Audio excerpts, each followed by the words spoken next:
Welcome to History at the OK Corral. History too real for the Westerns. Don't forget to click like, share, subscribe, ring that notification bell, and leave us a comment if you like this story.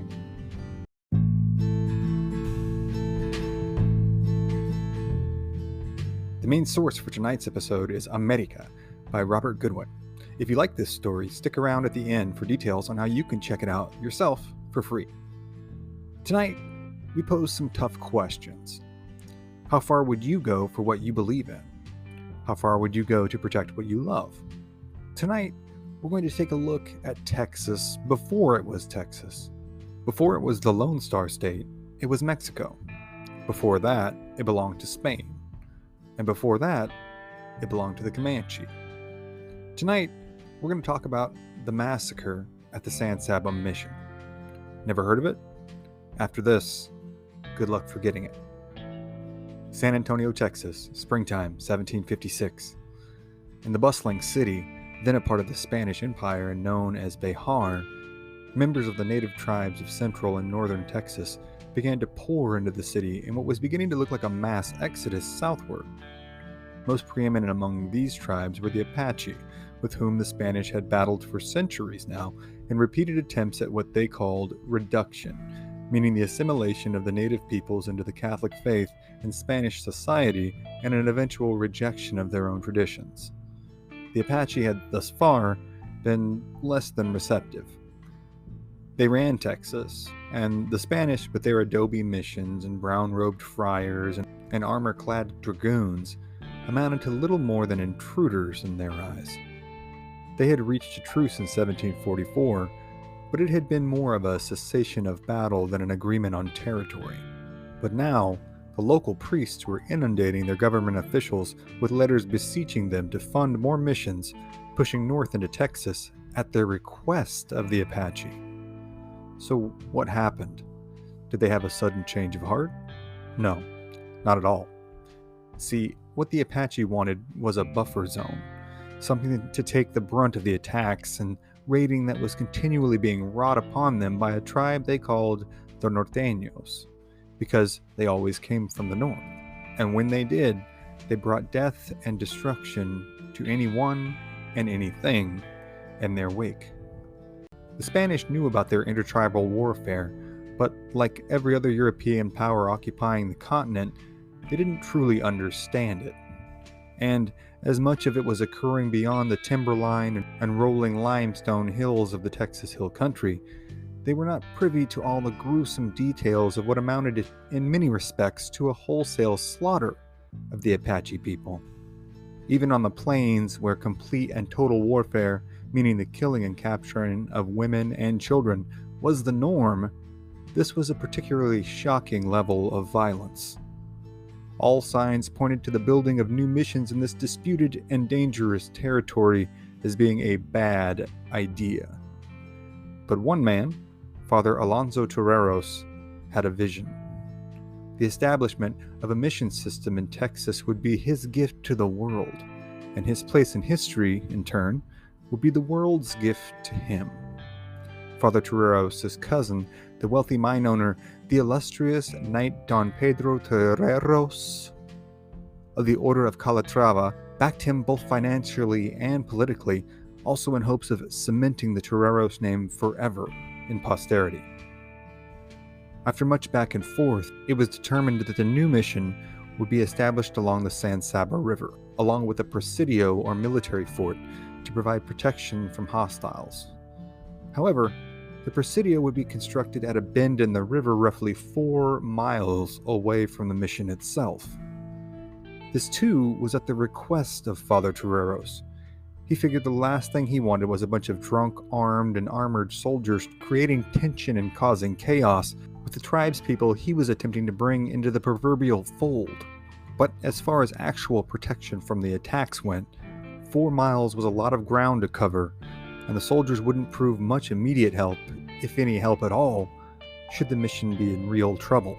And attacks were happening all over the territory, and they had been for years, and tribes that had once been formidable foes were now simply gone, having either been killed, relocated, or assimilated into other tribes. The Norteños were running wild all over the southern plains, having mastered the art of horsemanship like none other, and with their mobility and ferocity, they soon controlled basically all of Texas, Oklahoma, Kansas, New Mexico, and Colorado. They struck under the light of full moons and could cover hundreds of miles on horseback in any direction. And they hated the Apache. What they were attempting was not to beat the Apache in a war for territory or even subjugate the Apache. They wanted to eradicate the Apache. And thus, the Apache became quite friendly to the Spanish missionaries and soldiers, whom they hoped might afford them some level of protection or at least serve as meat for the grinder while they made their getaway south. Still, Father Toreros persisted in his vision, and the mission was built in April of 1757 near the present-day town of Menard, Texas. It was mostly an adobe and timber structure with timbered walls surrounding its perimeter. It was certainly a modest structure, even considering the austere conditions in which it was built. The military commander of the Presidio, Colonel Padilla, had fought this poorly planned and ill-conceived venture from the start. He knew the tribes, knew the territory, and insisted that this foolhardy and very likely mortally dangerous behavior was not going to end well. And he also knew the violence that was being wrought. He had seen it up close and personal, and knew that this humble little mission, staffed by a few Spanish priests and their few native converts, amounted to a declaration of war. But his words fell on deaf ears, as expansion and legacy in the name of conversion, of course, were what mattered, not the quibbling of what the Spanish crown saw as the regional heathen hordes. More warnings came, increasingly ominous, throughout the summer and fall of 1757, with the Apache who passed through warning of a coming attack from their dreaded foes, the Norteños.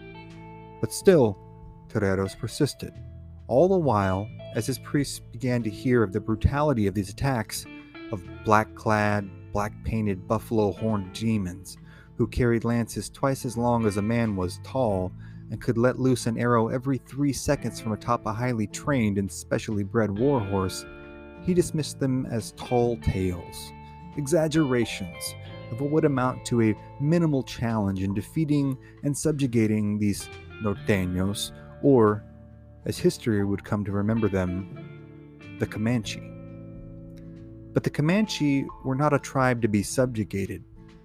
They were, in fact, what amounted to an empire that, all things considered, controlled more territory on the North American continent than any European power could make any legitimate claim to at the time. And the establishment of the San Saba mission and its Presidio enraged them. As this became more and more apparent, more priests left, and most all complained of the futility and danger they were facing in the name of little to no gain, either for God or country. The soldiers in the nearby Presidio became more and more restless, as did Padilla, who knew all too well the trouble that was coming. The trouble came on March 16, 1758. The previous few mornings, Father Toreros and the mission inhabitants had risen to a smoldering Texas sunrise, with dew on the grass and mesquite trees all around, birds chirping, cattle stirring, and bluebonnets all around. As remote and austere as it may have been, it was a beautiful, enchanting place. 2 weeks prior, the mission had been raided of nearly all of its horses, and all of the Apache who had been staying in the mission, sensing danger close, left in a haste. Padilla had sent out a small group of soldiers in pursuit of the Comanche horse thieves, but they returned in a hurry, reporting that the Comanche were everywhere. How many, they could not be sure, but there were a lot of them, and they were pissed. Now, 2 weeks later, Father Toreros woke not to a warming sunrise, but to cold, stark terror. Birds did not chirp. Cattle did not stir. Instead, an eerie silence hung over that early morning as Toreros was alerted to the fact that, after nearly a year of warning, the storm from the north had arrived. As Father Toreros approached the walls of the mission, and peeked over, silhouetted in the pre-dawn hue were 2,000 horseback warriors. They were a conglomeration of tribes, as often happened, with members of the Caddo and Wichita tribes present, but mostly what Father Toreros and his terrified brethren now saw surrounding their mission was thousands of Comanche, notoriously shorter and stouter than their northern plains counterparts, smeared with black because it was the color of death. They wore no feathers, no beads, no ornamentation other than the occasional buffalo horn headdress. They were equipped with a few muskets, along with their bows, arrows, and lances. Their horses were small and rugged-looking, unshod and without saddle. Their breath hung heavy in the morning air. The Comanche were here, and now there would be hell to pay. At first, there was an awkward, feigned peace, a stomach-churning handful of moments in which hope may have seemed possible. The presiding chief rode into the mission and accepted tidings of greetings and even a few small trinkets as gifts. But then, suddenly, though not unexpectedly, the killing started. First to die was Father Toreros. A musket shot killed him at the outset of the violence, and considering what was to come, he was lucky. The other priests were summarily shot and hacked down, their freshly slaughtered corpses immediately stripped and cut to pieces. An account of one survivor remembers the priests kneeling and praying in full resignation to their fate, patiently awaiting their inevitable martyrdom. One by one, all of their skulls would be split open and their bodies mutilated beyond recognition. Fires would be set to buildings. Smoke encapsulated the area. As fires raged and blood covered the ground, gradually sinking into the dust. One of the few priests left alive, Padre San Sebastian, fled to the mission chapel in a fleeting attempt at saving the tabernacle. He was stabbed several times, and then his head was laboriously sawed off by a Comanche hunting knife. Where only an hour earlier, residents of the mission had lined up and knelt to receive Holy Communion, one now had to watch their step, lest they slip in the thick, viscous layer of blood and brain matter now coating the floor. 20 residents and one priest managed to take refuge in a small building as an orgy of death and dying continued around them. Every single one of the cattle and livestock kept by the mission was slaughtered and every building ransacked. Meanwhile, seeing the attack from the Presidio, Colonel Padilla sent out a small contingent of soldiers, but kept the majority there to protect the more than 300 women and children who lived at the Presidio. Out of the 8 soldiers sent out, 2 were immediately killed, and every single one was at least hit with 1 arrow or stabbed with a lance. It's a tough day. They never even got close to the mission. They scurried back into the protection of the Presidio, and with the rest of the inhabitants, watched and waited as the destruction of the mission continued.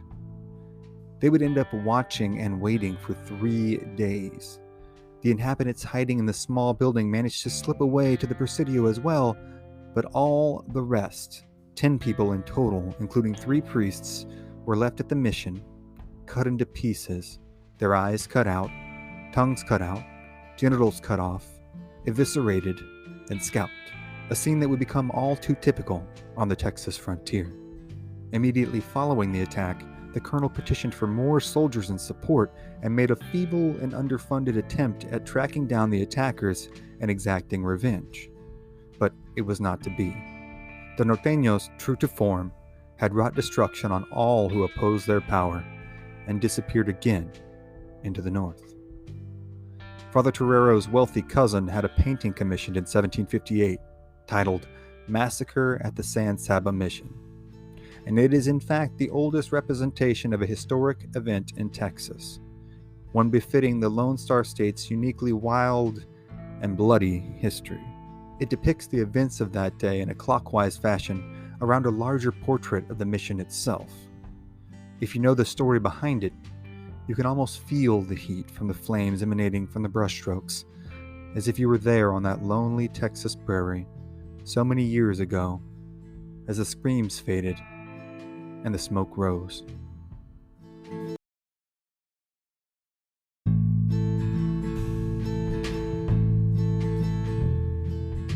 before we go, if you're anything like me, you probably don't have as much free time as you'd like to kick back, relax, and crack open one of the many books on your shelf that you bought and planned to read, but just haven't found time to get around to yet.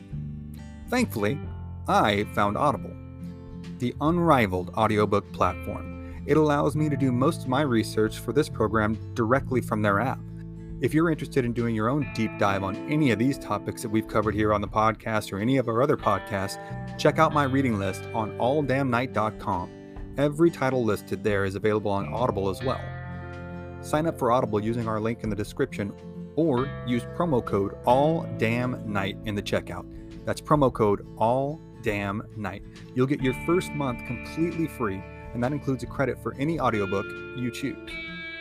Join Audible and you'll hear what you've been missing.